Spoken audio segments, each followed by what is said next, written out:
This is the new Porsche 911 992 generation GT3 RS. It's the most hardcore, track-focused 911 you can buy, and I'm going to tell you everything you need to know about it. Because I'm Matt Watson, and you're watching Car Wow. Buy, sell, Car Wow.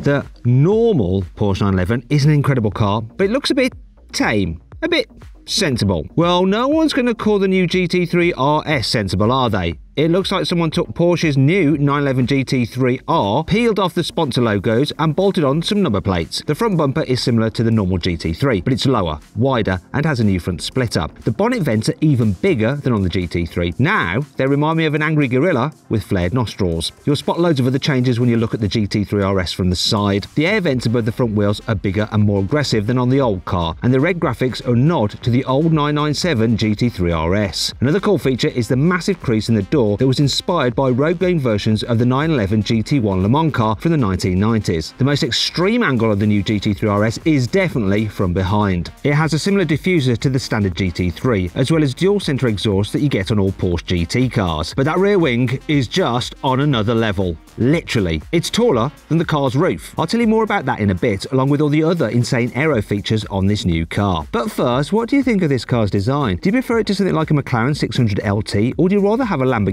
Huracan STO? I'll put a pinned comment below so you can have a vote on which car is your favourite. One of the best things about any Porsche GT model is its engine, and this new GT3 RS's flat 6 is shaping up to be an absolute cracker. It's based on the 4-litre naturally aspirated unit you get in the normal GT3, but Porsche has fitted new camshafts to make it feel even snappier at high revs. They didn't raise the engine rev line over that in the GT3 though, so it still revs to 9,000 RPM, but Porsche has squeezed out more power than you get in that car. How much more? Well, the GT3 RS makes 525 horsepower. That's 15 horsepower more than the new GT3, and only 5 horsepower more than you got in the old GT3 RS. You can get the standard 911 GT3 with a manual gearbox or a 7-speed PDK automatic. You don't get that choice with the RS model though. It comes with the PDK as standard. Yes, I know some of you die-hard petrol heads would probably rather have a manual, but the auto is just quicker around a track, and that's what this car is all about. In fact, you can bet Porsche will aim to beat the old GT3 RS's Nürburgring lap time of 6 minutes and 56 seconds. It might even get close to the 6 minutes and 43 seconds set by the old GT2 RS. Anyway, back to the GT3 RS. Its 7-speed dual-clutch automatic isn't the same gearbox as you get in the normal GT3. Porsche has given the RS a shorter final drive ratio, which helps improve acceleration across all 7 gears. Speaking of which, how quick is the new GT3 RS? Well, Porsche says it'll do 0 to 60 miles an hour in 3.2 seconds. That's the same time as the old GT3 RS, and it's 0.2 of a second quicker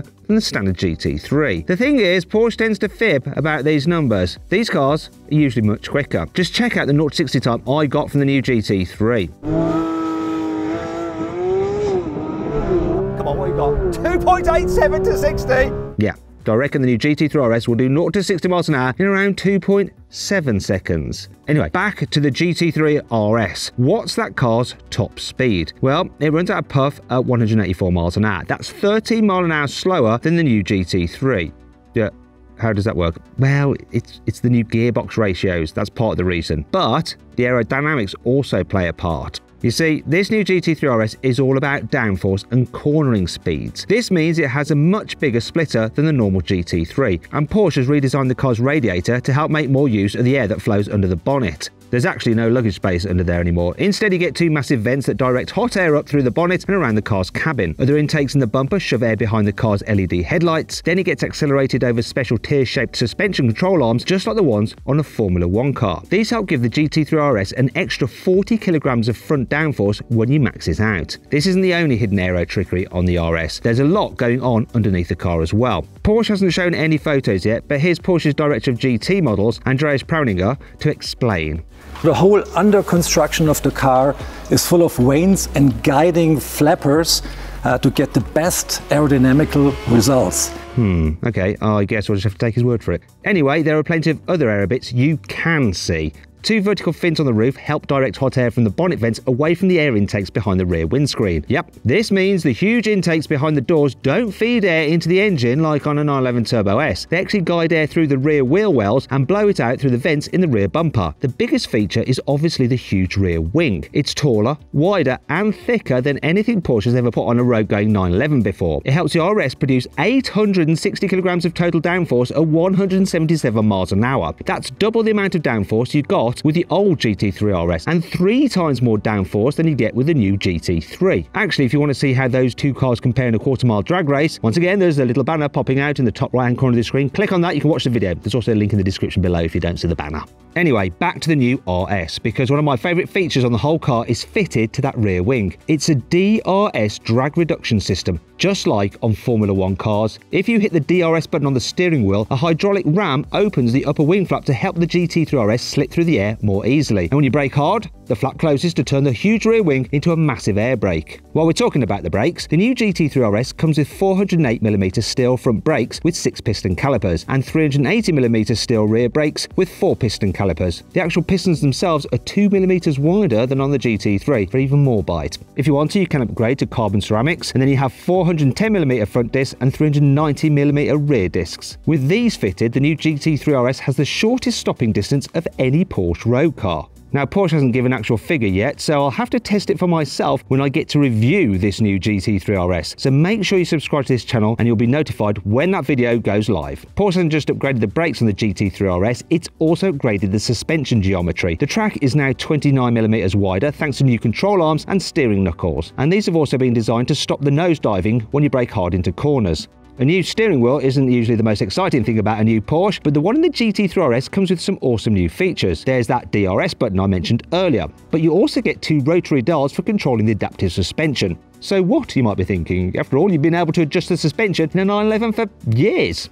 Well, yes, but not like this. The RS comes with adjustable compression and rebound damping, so you can ignore Porsche's engineers and set the damping exactly as you want it on each axle without having to get your hands dirty. And if you reckon you know more about differentials than Porsche, you can mess around with the settings for the limited slip differential as well. Porsche has gone to great lengths to make this GT3 RS as light as possible. This means the doors, front wings, bonnet and roof are all made from carbon fibre. You also get full carbon bucket seats as standard. And you can also pay extra to get a set of forged magnesium wheels that are 8 kilograms lighter than the standard forged alloy ones. All in, the new GT3 RS weighs 1,450 kilos. That's a little bit heavier than a GT3 with a PDK gearbox. That car weighs 1,435 kilos, but the GT3 doesn't have any of the RS's active aero or suspension upgrades. Speaking of upgrades, you can kit out your GT3 RS with the optional Club Sport pack. This is a no-cost option, just like on the GT3 and GT4 RS, and it comes with a steel roll cage in the back, a fire extinguisher and a 6-point racing harness for the driver. Next is the Visac pack. This gives you an unpainted carbon fibre finish on the bonnet and roof, and buying the Visac pack also unlocks another extra, a carbon fibre roll cage that's 6 kilos lighter than the steel one. Unlike the Club Sport pack, the Visac pack isn't free though. It costs more than £22,500. Go for the pricey carbon roll cage and the whole package will set you back almost £26,000. So how much does the new GT3 RS actually cost? Well, it's on sale now and it costs from £178,500. That's over £40,000 more than the GT3, and it's almost £10,000 more than a 911 Turbo S. Don't worry though, it's a lot cheaper than a 911 Sport Classic. That'll set you back more than £210,000. And the new GT3 RS isn't a limited run production car like that. So you don't have to know that special Porsche handshake to get yourself a build slot.